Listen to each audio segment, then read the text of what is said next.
Hi guys, आप सबका हमारे YouTube channel Tasmia career academy पे स्वागत है। गाइज, आज का हमारा टॉपिक है best career options after MA sociology. अगर आपने एमए सोशियोलॉजी में किया है यानी कि समाज शास्त्र में किया है तो आपके लिए क्या क्या बेस्ट कैरियर ऑप्शंस अवेलेबल हैं, आपके लिए फर्दर स्टडी के क्या ऑप्शंस अवेलेबल हैं, गवर्नमेंट जॉब्स के क्या ऑप्शंस अवेलेबल हैं और साथ ही साथ में प्राइवेट सेक्टर में आपके लिए जॉब्स के क्या ऑप्शंस अवेलेबल हैं, ये सारी चीजें आपको हम इस वीडियो में बताएंगे। गाइज, आपसे रिक्वेस्ट है आप हमारे इस यूट्यूब चैनल को सब्सक्राइब कर लें, लाइक करें और ज्यादा से ज्यादा शेयर करें। तो गाइज, अगर आपने एमए सोशियोलॉजी में किया है यानी कि समाज शास्त्र में किया है तो आपके पास क्या क्या कैरियर ऑप्शंस है, ये पूरी डिटेल हम आपको इस वीडियो में देंगे। तो गाइज, अगर आपने एमए सोशियोलॉजी में कंप्लीट कर लिया है अपना तो आपके लिए क्या क्या कैरियर ऑप्शंस अवेलेबल हैं। तो इसमें तीन ऑप्शंस हम आपको बताएंगे। इसमें एक तो आपको हम बताएंगे कि हायर स्टडीज के क्या क्या ऑप्शंस है। हायर स्टडीज यानी कि एमए सोशियोलॉजी करने के बाद आपके पास फर्दर स्टडी के क्या क्या ऑप्शंस अवेलेबल है। नंबर 2 पे बताएंगे कि गवर्नमेंट जॉब्स के क्या क्या ऑप्शंस अवेलेबल है, किस किस फील्ड में किस किस डिपार्टमेंट में आप जॉब्स के लिए अप्लाई कर सकते हैं गवर्नमेंट जॉब के लिए।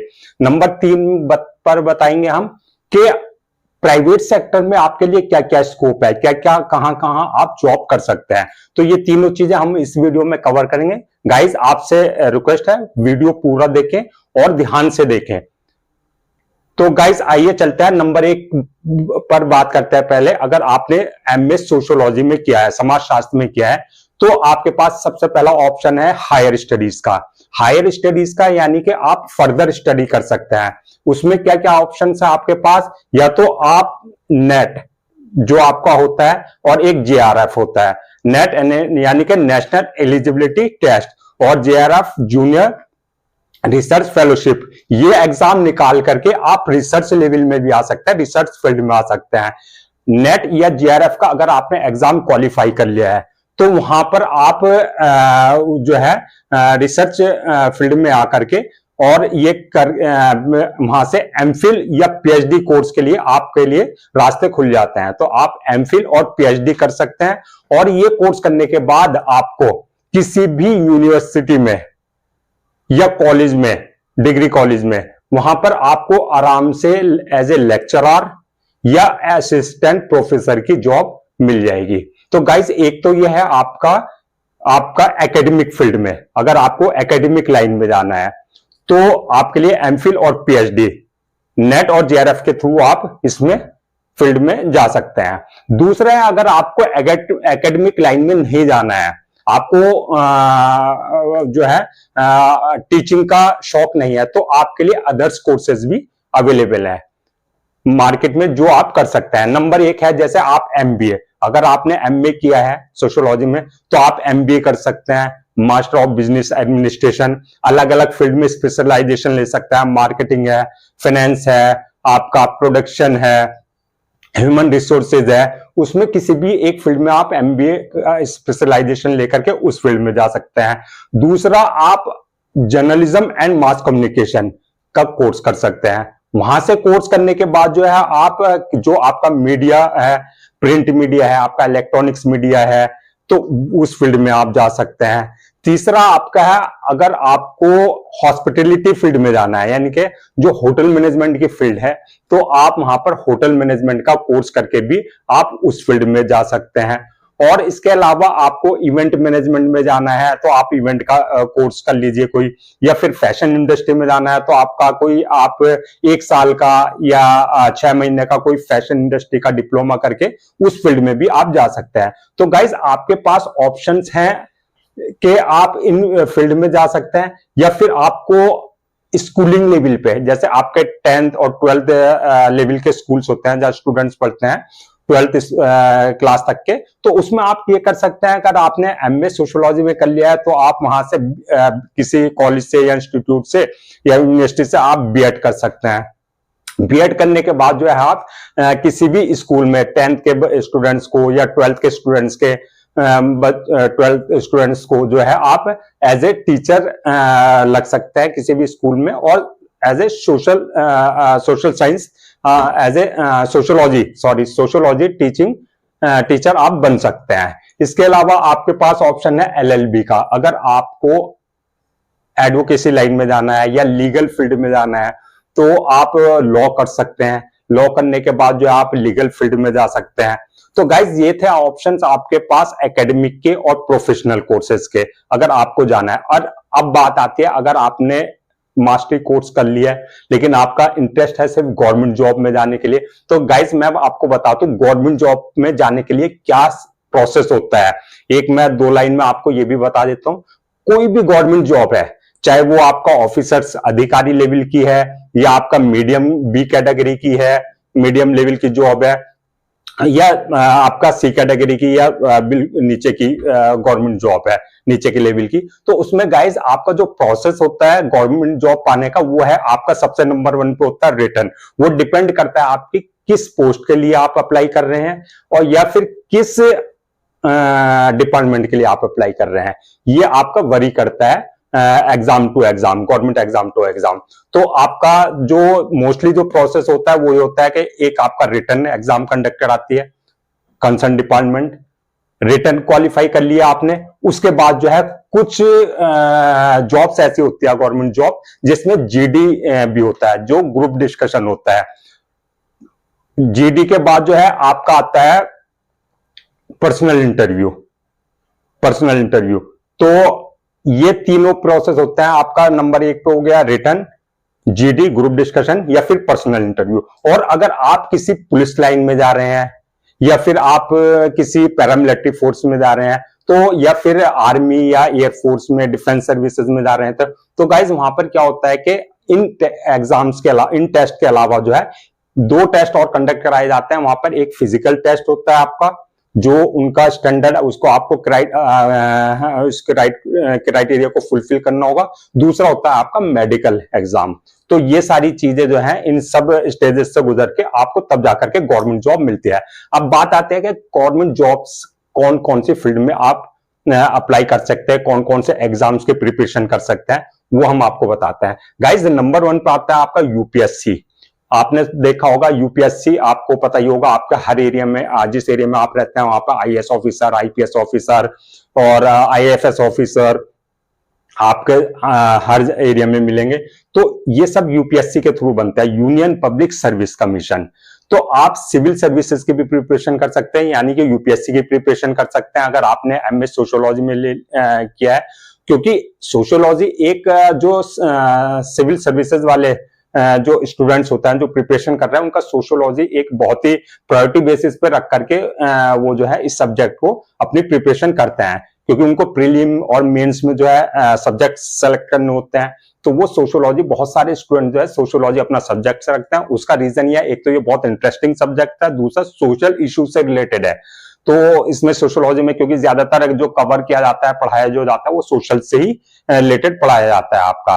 तो ये एक रीजन है जो सिविल सर्विसेज वाले इस सब्जेक्ट्स को प्रायोरिटी पे रखते हैं और अपने मेंस में और प्रीलिम्स में इसे सब्जेक्ट को सिलेक्ट करते हैं। एक तो हो गया आपका यूपीएससी, दूसरा है आपका ये तो हो गया आपका सेंट्रल लेवल पे, एक होती है आपके स्टेट लेवल पे। स्टेट लेवल पे यानी कि जो स्टेट पब्लिक सर्विस कमीशन, उसमें भी आपके वही बनते हैं डीएम, एसडीएम, डिप्टी कलेक्टर और आपका डीएसपी, ये सारे और ए ग्रेड ऑफिसर जो स्टेट लेवल के होते हैं उसमें भी यही बनते हैं, वो स्टेट लेवल का होता है। आपका यूपीएससी जो है ये सेंट्रल लेवल का हो गया। तो गाइज आप यूपीएससी और अपना स्टेट पब्लिक सर्विस कमीशन, जो आपका स्टेट लेवल का पब्लिक कमीशन है, इन दोनों गवर्नमेंट जॉब्स के प्रिपरेशन कर सकते हैं। आपके लिए रास्ते खुले हैं और आप एक स्ट्रेटजी के साथ, एक प्लानिंग के साथ जो है इन गवर्नमेंट की जॉब जो है प्रिपरेशन कर सकते हैं। अब आता है आपका पब्लिक सेक्टर अंडरटेकिंग, यानी कि जो पीएसयू होते हैं। तो कई सारे गवर्नमेंट डिपार्टमेंट हैं, कई सारे पीएसयू हैं हमारे देश में, जिसमें आप जो है अप्लाई कर सकते हैं। जैसे आपका हो गया oil and natural gas corporation, government का डिपार्टमेंट है ये, यहाँ पे कई सारी वैकेंसीज निकलती है। दूसरा आपका है स्टील अथॉरिटी ऑफ इंडिया है, सेल, इसमें आप अप्लाई कर सकते हैं। तीसरा आपका भारत हैवी इलेक्ट्रिकल लिमिटेड, जो आपका बीएचईएल है, इसमें आप अप्लाई कर सकते हैं। इन डिपार्टमेंट से जो पीएसयूज हैं इंडिया में, उनमें किस किस पोस्ट के लिए जॉब निकलती है, किस किस डिपार्टमेंट में जॉब निकलती है। जैसे आप एचआर है, ह्यूमन रिसोर्सेज, हर कंपनी को क्या चाहिए होता है, एचआर जो ह्यूमन रिसोर्सेज होता है, मैनेजर होते हैं, उनकी रिक्वायरमेंट होती है, तो वो पीएसयू निकालती है। दूसरा हो गया आपका कम्युनिटी डेवलपमेंट ऑफिसर, जो आपका सीडी होते हैं, ये इनकी वैकेंसी निकलती है। एडमिनिस्ट्रेशन ऑफिसर जो होते हैं, उनकी आपका जॉब निकलती है। तो ये जितने पीएसयू हैं, ये टाइम टू टाइम वैकेंसी निकालते रहते हैं। तो इस पे आपको नजर रखनी होती है कि कौन सा डिपार्टमेंट कब वैकेंसी निकाल रहा है। अब आ गया आपका central government ministries and department. Guys, जो मिनिस्ट्रीज हैं गवर्नमेंट की, अलग अलग मिनिस्ट्री है, तो उसमें भी एमए सोशोलॉजी वाले सब्जेक्ट्स के स्टूडेंट्स के लिए जो है बहुत सारी वैकेंसी निकलती है। उसमें हम बता देते हैं कौन कौन से डिपार्टमेंट्स है, कहां कहां निकल सकती है आपकी। जैसे ministry of social justice and empowerment, ये एक डिपार्टमेंट है गवर्नमेंट ऑफ इंडिया का, सेंट्रल गवर्नमेंट का। वहां पर भी वैकेंसी निकलती है एमए जो सोशोलॉजी सब्जेक्ट्स वालों के लिए। दूसरा ministry of women and child development, इसमें भी वैकेंसी निकलती है। तीसरा मिनिस्ट्री ऑफ रूरल डेवलपमेंट, ये एक डिपार्टमेंट है गवर्नमेंट का, मिनिस्ट्री डिपार्टमेंट है, तो यहां पर भी वैकेंसी निकल। और कई सारे ऐसे डिपार्टमेंट्स है गवर्नमेंट ऑफ इंडिया के जहां पर वैकेंसी निकलती रहती है, जो सोशोलॉजी सब्जेक्ट्स जिन्होंने क्या, सोशोलॉजी से जिन्होंने क्या, उन स्टूडेंट्स के लिए। अब इन डिपार्टमेंट्स में किन किन पदों के लिए जो है जॉब्स निकलती है, वो भी मैं आपको बता देता हूं। जैसे जो सोशियोलॉजिस्ट होता है, इनका काम क्या होता है, ये डिपार्टमेंट क्या होता है, जैसे ministry of social justice and empowerment है, ministry of women and child development है, मिनिस्ट्री ऑफ रूरल डेवलपमेंट है। ये गाइस करते क्या है, ये डिपार्टमेंट्स ये क्या करते हैं, ये वेलफेयर के लिए काम करते हैं, जो सोशल वेलफेयर का काम होता है इनका। तो इनका काम होता है कि जो सोसाइटी है उनको लिए उनका क्या करता है, रिसर्च करता है, उनके लिए प्रोजेक्ट्स बनाता है, उनके लिए प्लान्स बनाता है, उनका फिर ये प्लान्स बनाने के बाद उनको जो है इम्प्लीमेंट कराया जाता है। तो ये जो डिपार्टमेंट्स है ये खुद ये काम नहीं करते। जो हाई ऑफिशियल लोग होता है वो तो मिनिस्ट्री, इनका काम होता है कि पूरा प्लान करना, इम्प्लीमेंट कराना, प्रोजेक्ट को रेडी कराना, स्ट्रेटजी बनाना। तो उसके लिए क्या वैकेंसी निकालते हैं। जैसा जो सोशियोलॉजिस्ट होता है, क्योंकि उनको सोशियोलॉजिस्ट वाले जो सोशियोलॉजी वाले स्टूडेंट्स होते हैं उनको सोशल इश्यूज से ज्यादा अवेयर होते हैं, तो उनके लिए रिसर्च है, पॉलिसी एनालिसिस है, जो पॉलिसी बनाते हैं वो एनालिसिस करने के लिए कि कहाँ सही है कहाँ गलत है, ये सारी चीजें कवर करने के लिए जो है पॉलिसी एनालिस्ट होते हैं। और आपका प्रोग्राम इंप्लीमेंटेशन एंड मॉनिटरिंग, जो ये मिनिस्ट्री है या जो गवर्नमेंट है, ये जो अपने प्रोजेक्ट बनाते हैं या प्लान्स बनाते हैं या स्ट्रेटजी बनाते हैं, उनको इंप्लीमेंट प्रॉपर वे में किया जा रहा है या नहीं है किया जा रहा, नॉर्म्स के हिसाब से उन पे इंप्लीमेंटेशन हो रहा है या नहीं हो रहा है। तो ये सारी चीजें मॉनिटर करने के लिए तो है गवर्नमेंट जो है वैकेंसी निकालती रहती है टाइम टू टाइम इन सब मिनिस्ट्री में। तो एक तो ये है। अब है आपका स्टेट गवर्नमेंट डेवलपमेंट। गाइस, जैसे सेंट्रल लेवल पे होता है ऐसे ही स्टेट गवर्नमेंट क्या करती है, हर स्टेट की गवर्नमेंट अपने एरिया में सोशल वेलफेयर के लिए काम करती है, चाहे वो चाइल्ड वेलफेयर के लिए हो, चाहे वो आपका वुमेन एम्पावरमेंट के लिए हो या वुमेन वेलफेयर के लिए हो। तो ऐसे जैसे सेंट्रल काम करती है ऐसे ही पैरेलल जो है स्टेट गवर्नमेंट भी अपने स्टेट में काम करती है। जैसे रूरल डेवलपमेंट है, सोशल वेलफेयर डिपार्टमेंट है, एजुकेशन एंड हेल्थ डिपार्टमेंट है। तो ये सारे डिपार्टमेंट्स ऐसे ही जैसे सेंट्रल लेवल में होता है, सेंट्रल मिनिस्ट्री में होता है, ऐसे ये स्टेट में भी होता है। तो वहां भी ऐसे एज ए सोशियोलॉजिस्ट वो वैकेंसी निकालते हैं, हायर करते हैं लोगों को। प्लानर, इम्प्लीमेंटेशन, जो उनके प्रोजेक्ट्स हैं, स्टेट गवर्नमेंट के जो प्रोजेक्ट्स हैं, जो स्ट्रेटजी है, उनको पूरा करने के लिए, उनको पूरा इम्प्लीमेंट करने के लिए अपने जो है जो प्रोजेक्ट्स हैं उसके लिए वो बंदों को हायर करते हैं और टाइम टू टाइम वैकेंसी निकालते रहता है। अब है national and state level research organisation. तो गाइज बहुत सारी ऐसी प्राइवेट्स भी हैं, वो गवर्नमेंट्स भी है। उनका क्या काम होता है, जो नेशनल और स्टेट लेवल की जो रिसर्च ऑर्गेनाइजेशन होती है, उनका काम ये होता है कि चाइल्ड, जैसे वो अलग अलग स्पेसिफिक इश्यूज पे काम करते हैं। कुछ चाइल्ड पे काम करती है, जो चाइल्ड के इश्यूज हैं, बच्चों के इश्यूज हैं, उनके लिए काम करती है, कुछ वुमेन्स के लिए काम करती है, कोई किसी और पर्टिकुलर कम्युनिटी के लिए काम करती है। तो इन सब का काम भी होता है कि वो एक रिसर्च का काम होता है, वो रिसर्चर्स होते हैं। तो उसमें भी आपने जैसे 2-3 मैं आपको बता दूं, जैसे Indian council of social science research, एक तो ये डिपार्टमेंट है। दूसरा है national institute of rural development and panchayat raj, ये भी एक गवर्नमेंट का डिपार्टमेंट है। एक है नेशनल इंस्टीट्यूट ऑफ सोशल ये डिफेंस, ये एक आपका डिपार्टमेंट है। तो ये सारे डिपार्टमेंट्स क्या करते हैं, जो इनके प्रोजेक्ट्स होते हैं, जो इनके जो सोशल वेलफेयर के लिए काम करते हैं, अलग अलग स्पेसिफिक डिपार्टमेंट के लिए, स्पेसिफिक इश्यूज के लिए, तो इनका भी काम होता है। ये क्या करते हैं कि जो रिसर्चर्स वाले बंदे होते हैं उनको हायर करते हैं, और जो आपके एडमिनिस्ट्रेटिव डिपार्टमेंट जो एडमिनिस्ट्रेशन को संभालते हैं उसके लिए वैकेंसी निकालते हैं। तो गाइज इन सारे पोस्ट के लिए क्या होता है, जो सोशियोलॉजी वाले सब्जेक्ट स्टूडेंट्स होते हैं, जिन्होंने मास्टरी कोर्स किया है सोशियोलॉजी में, या फिर आपका MSW master of social work, एक MSW कोर्स भी है, तो या तो इनको प्रायोरिटी पे रखा जाता है इन स्टूडेंट्स को, या MS सोशियोलॉजी वाले को, सोशियोलॉजी वाले स्टूडेंट्स को। उसका रीजन ये है क्योंकि आपको जैसा कि बताया मैंने कि जो MS सोशियोलॉजी में करता है, तो वो उनमें जो सामाजिक आपके मुद्दे हैं, सामाजिक इश्यूज हैं, चाहे वो रूरल डेवलपमेंट रूरल में हो, चाहे वो अर्बन में हो, चाहे वो मेट्रो सिटी में हो, वो कहीं भी ओवरऑल आपको सारे इश्यूज जो आपका सारी चीजें आपको उसमें पढ़ा दी जाती है। तो इसलिए उनको प्रायोरिटी पे रखा जाता है जो स्टूडेंट्स है। अब जैसे स्टेट पब्लिक सर्विस कमीशन है, वो भी कई सारे डिपार्टमेंट है इसमें। जैसे डिस्ट्रिक्ट लेवल पे अगर हम देखें, जो डिस्ट्रिक्ट सोशल वेलफेयर ऑफिसर होता है, जो डिस्ट्रिक्ट लेवल पे ऑफिसर्स रख जाते हैं। असिस्टेंट डायरेक्टर होता है जो सोशल वेलफेयर डिपार्टमेंट में होता है। चाइल्ड डेवलपमेंट प्रोजेक्ट ऑफिसर होते हैं। तो गाइज टोटल लगा करके ये है कि जो सोशल इश्यूज हैं या सोशल डिपार्टमेंट है या मिनिस्ट्रीज हैं, उनमें टोटल लगा करके बहुत सारी वैकेंसी निकलती है सोशियोलॉजी सब्जेक्ट स्टूडेंट्स के लिए, जो जिन्होंने सोशियोलॉजी से मास्टर डिग्री की है। और उनका काम ही टोटल लगा करके ये होता है कि उनका जो सोसाइटी है रिसर्च करना, जो डाटा है एनालिस्ट, जो डाटा कलेक्ट करना, उसे एनालिस्ट करना, उसको जो प्रोजेक्ट्स है गवर्नमेंट के वो प्रोजेक्ट्स बनाना, स्ट्रेटजी बनाना, उनको प्लान करना, उनको इंप्लीमेंट कराना, ये सारे काम एक सोशियोलॉजिस्ट के ही होते हैं जो सोशियोलॉजी के सब्जेक्ट से पढ़ा हुआ होता है। तो इसलिए उनको प्रायोरिटी पे ही जो सोशियोलॉजी स्टूडेंट्स होते हैं उनको ही प्रायोरिटी पे रखा जाता है इन सब पोस्ट के लिए।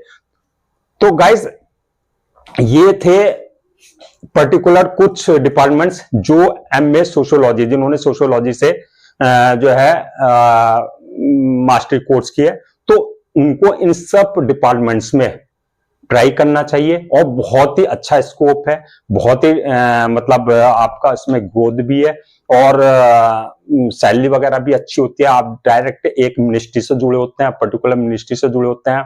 आप जो है सीनियर्स, जो हाई ऑफिशियल्स होते हैं मिनिस्ट्री में गवर्नमेंट के, उनके साथ काम करने का आपको मौका मिलता है।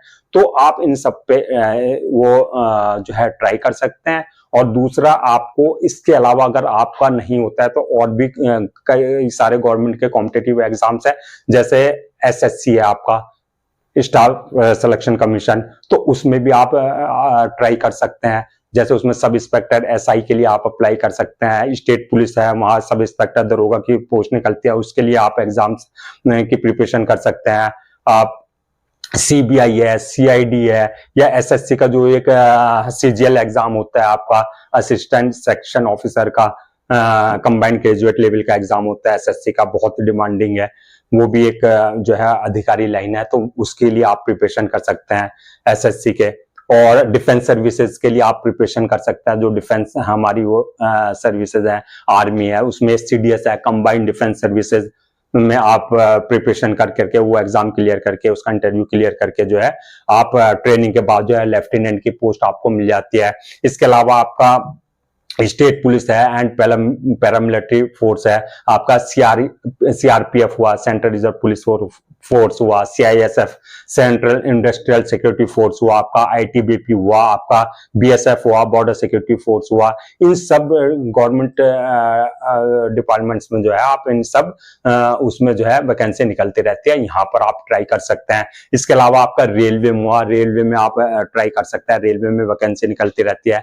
आपका बैंकिंग में, आपका बैंकिंग सेक्टर में जो गवर्नमेंट बैंक है जैसे एसबीआई है और इंडियन बैंक है, आपका सेंट्रल बैंक है, इन सारे बैंक्स में भी ये जो है टाइम टू टाइम वैकेंसी निकलती रहती है। जैसे बैंकिंग में आपका पीओ प्रोबेशनरी ऑफिसर्स उसकी जॉब से निकलती रहती है। आपका एलबीयू है, लोकल बैंक ऑफिसर, उसके लिए निकलती रहती है।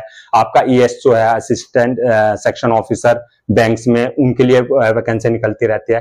तो गाइस ये सारा था गवर्नमेंट जॉब्स के लिए आपके जो है स्कोप, कि आप किस किस डिपार्टमेंट में जो है सोशियोलॉजी सब्जेक्ट्स के थ्रू जो है आप अप्लाई कर सकते हैं, और सब आपके मिनिस्ट्री लेवल के डिपार्टमेंट्स है ज्यादातर, वहां पर आप अप्लाई कर सकते हैं। अब गाइस बात आती है आपकी प्राइवेट जॉब्स।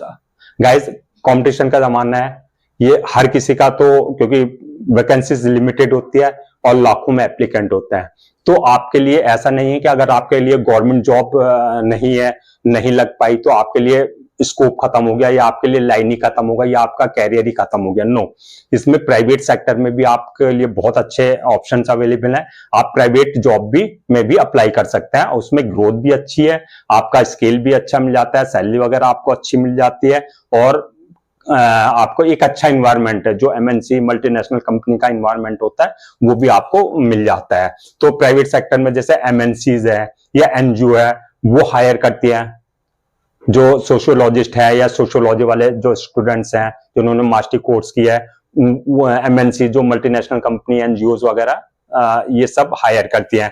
जैसे डेवलपमेंट ऑफिसर, क्योंकि एनजीओ का काम जो या जो मल्टीनेशनल कंपनीज होती है और जो एनजीओ होती है, ये क्या, ये भी तो कम्युनिटी के लिए काम करते हैं, ये भी सोशल के लिए काम करते हैं। इनके लिए, इनको भी डाटा चाहिए होता है, इनको भी वेलफेयर काम करना होता है, तो ये भी क्या करते हैं, डेवलपमेंट ऑफिसर की जो है हायरिंग करती है। दूसरा जैसे इम्प्लीमेंटेशन फॉर प्रोजेक्ट्स, जो इनके प्रोजेक्ट्स होते हैं मल्टीनेशनल कंपनीज के या एनजीओ के, जो एनजीओ का तो स्पेसिफिक एक सोशली वर्क होता है करना, बट जो बड़ी बड़ी एनजीओ हैं तो उनका क्या है, जो उनके प्रोजेक्ट्स हैं इम्प्लीमेंट हो रहा है या नहीं हो रहा है, स्ट्रेटजी प्रॉपर जो स्ट्रेटजी बनाई है उस हिसाब से काम हो रहा है या नहीं हो रहा है, तो वो सारे प्रोजेक्ट्स को इम्प्लीमेंट कराने के लिए बंदों को हायर किया जाता है। इसके अलावा आपके रिसर्च एनालिस्ट, गाइस कोई भी कंपनी है, कोई भी बिजनेस है, कोई भी डिपार्टमेंट है, चाहे वो गवर्नमेंट डिपार्टमेंट है, चाहे वो प्राइवेट डिपार्टमेंट है, तो हर डिपार्टमेंट में क्या होता है गाइस, एक रिसर्च लेवल का काम जरूर होता है। बिना रिसर्च के कोई भी डिपार्टमेंट या कोई भी सेक्टर जो है वो प्रोग्रेस नहीं कर सकता है। तो एक रिसर्च डिपार्टमेंट जो होता है उसमें क्या होता है, रिसर्च एनालिस्ट होता है, तो वहां पर भी वो भी लोग जो है बंदों की हायरिंग करते हैं। जैसे उनका काम होता है कंडक्टिंग रिसर्च, यानी कि रिसर्च करना। सपोज कीजिए किसी पर्टिकुलर जो है फील्ड में, तो उनको डाटा चाहिए, तो वो क्या करते हैं, सर्वे करते हैं, सर्वे करके डाटा कलेक्ट करते हैं। तो वो उस चीज के लिए सारे बंदों को, सोशियोलॉजी वाले बंदों को जो है प्रायोरिटी पे हायरिंग की जाती है। एनालाइजिंग डाटा या आपका जो प्रिपेयर रिपोर्ट्स वगैरह, रिपोर्ट तैयार की, बहुत सारा काम होता है। कोई सा भी एक प्रोजेक्ट अगर गवर्नमेंट या MNC multinational company private sector अगर कोई प्रोजेक्ट तैयार करती है, तो उसमें बहुत सारी बंदों को हायर करना पड़ता ही पड़ता है। वो रिसर्च के लिए भी करना पड़ता है, वो डाटा एनालिस्ट के लिए भी करना पड़ता है, वो डाटा कलेक्शन के लिए भी करना पड़ता है, वो जो प्रोजेक्ट है उसकी स्ट्रेटजी बनाने के लिए, प्लान बनाने के लिए, उसके लिए भी करना पड़ता है। उस प्रोजेक्ट्स को इंप्लीमेंट में लाने के लिए किस तरीके से इंप्लीमेंट में लाना है, उसके लिए भी बंदों को हायर करना पड़ता है। तो इन सब चीजों के लिए जो है वैकेंसी निकलते रहते हैं। आप आ जाइए, आप कॉर्पोरेट सोशल रिस्पॉन्सिबिलिटी मैनेजर, वो एमएनसी में जो मल्टीनेशनल कंपनी निकालती है, जो सीएसआर मैनेजर होता है, उनका काम यही होता है कि जो आपके प्रोग्राम्स है, जो आपके प्रोजेक्ट्स हैं, उनको डिजाइन करना, उनको इंप्लीमेंट कराना, उन प्रोजेक्ट्स को, ठीक है, ये सारे काम होता है। जो एमएनसीज है, वो बड़ी बड़ी जो एनजीओज है, उनके साथ पार्टनरशिप करना, उनके साथ कोलैबोरेशन करके उनके साथ काम करना, ये सारे काम जो है आपका CSR मैनेजर, जो आपका कॉर्पोरेट सोशल रिस्पॉन्सिबिलिटी मैनेजर होता है, उसका सारा काम होता है। मार्केटिंग स्ट्रेटजी बनाना, ये सारी चीजें हैं। तो ये आपके प्राइवेट सेक्टर कहते हैं। गाइज बहुत से आपने देखे होंगे जो कॉलेजेस होते हैं या यूनिवर्सिटीज होते हैं या प्राइवेट स्कूल्स होते हैं, चाहे वो गवर्नमेंट स्कूल से हैं, प्राइवेट स्कूल से हैं, तो बहुत से स्कूल्स क्या करते हैं, अब एकेडमिक काउंसलर रखते हैं। एकेडमिक काउंसलर उनका क्या काम होता है, वो क्या करता है, जो स्टूडेंट्स हैं या उनके पेरेंट्स हैं, तो उनको क्या है, ये काउंसलिंग करते हैं। तो उसमें काउंसलिंग में जो वो क्या करते हैं कि उनको एक मतलब कन्विंस करते हैं, जो उनके इश्यूज है उसको रिजॉल्व करते हैं, और जो उनके इश्यूज को रिजॉल्व करके उनको कन्विंस करते हैं और उनको पॉजिटिव वे में लेकर के जाते हैं। तो उसके लिए जो है आपको एकेडमिक काउंसलर रखते हैं, स्कूल्स, कॉलेजेस, जो प्राइवेट सेक्टर है, इंस्टीट्यूशंस है, वो सब रखते हैं। तो उसमें जो आपके एमए सोशियोलॉजी वाले स्टूडेंट्स होते हैं उन्हीं को प्रायोरिटी पे रखा जाता है। इसके अलावा जो है आपका गाइस जो फैमिली काउंसलर होता है, बहुत से हर फैमिली में कोई ना कोई इश्यू होता है, कोई बिजनेस से